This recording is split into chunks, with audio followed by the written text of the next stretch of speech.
Welcome to साकी physics academy.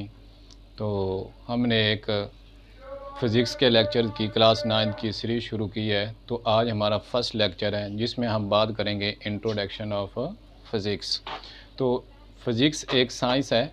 तो physics को जानने से पहले हमें साइंस का पता होना चाहिए कि साइंस क्या है, साइंस की डेफिनेशन क्या है। तो इसकी डेफिनेशन को देखा जाए तो जो नॉलेज हमारे पास ऑब्ज़र्वेशन एंड एक्सपेरिमेंटेशन दोनों से गेन होता है, दोनों से अखज़ होता है, उसे हम साइंस का नाम देते हैं। यानी मुशाहदात और तजर्बात दोनों की बुनियाद पर जो इल्म होगा उसे हम साइंस कहते हैं। तो इन दोनों अल्फाज को देखा जाए तो महसूस होता है हकीकत में साइंस क्या है। हकीकत में साइंस एक तर्ज़ फ़िक्र है, एक सोचने का अंदाज़ है जो सिर्फ़ इंसानी अक़ल की हाकमियत को कबूल करता है, मानता है, जिसमें हम सच और झूठ का फ़ैसला तजर्बे की बुनियाद पर करते हैं। तो साइंस का लफ्ज़ ड्राइव किया गया है, निकला है लैटिन वर्ड साइंटिया से, जिसका मफ़हूम, जिसके मीनिंग्स नॉलेज यानी इल्म है। तो सबसे पहले साइंस की जो टर्म इंट्रोड्यूस करवाई गई वो थी नेचुरल फ़िलोसफ़ी। नेचुरल फ़िलोसफ़ी कैसे वजूद में आई?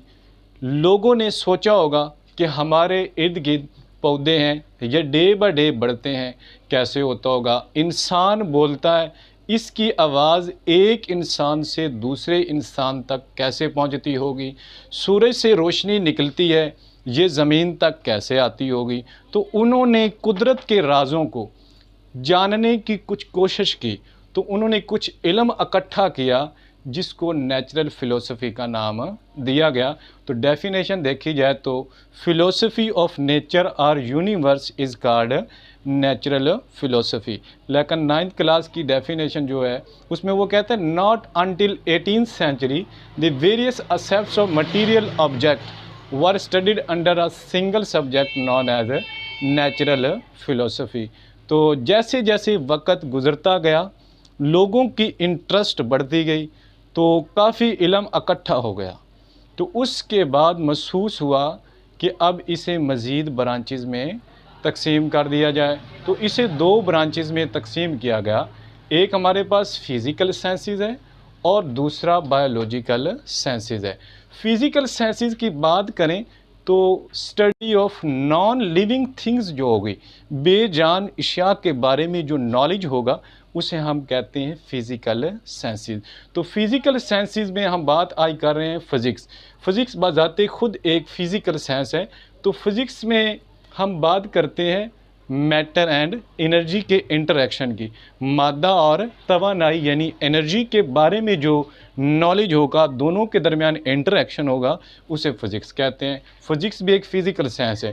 केमिस्ट्री भी फ़िज़िकल है, जियोलॉजी भी फ़िज़िकल साइंसेज़ में आती है, एस्ट्रोनॉमी भी फ़िज़िकल साइंसेज़ में आती है। केमिस्ट्री की बात करें तो केमिस्ट्री में हम मैटर की तरकीब, साख्त और उसकी केमिकल कंपोजिशन के बारे में जानते हैं। जियोलॉजी की बात करें तो हम अर्थ के बारे में जो स्टडी होगी उसे हम जियोलॉजी कहते हैं।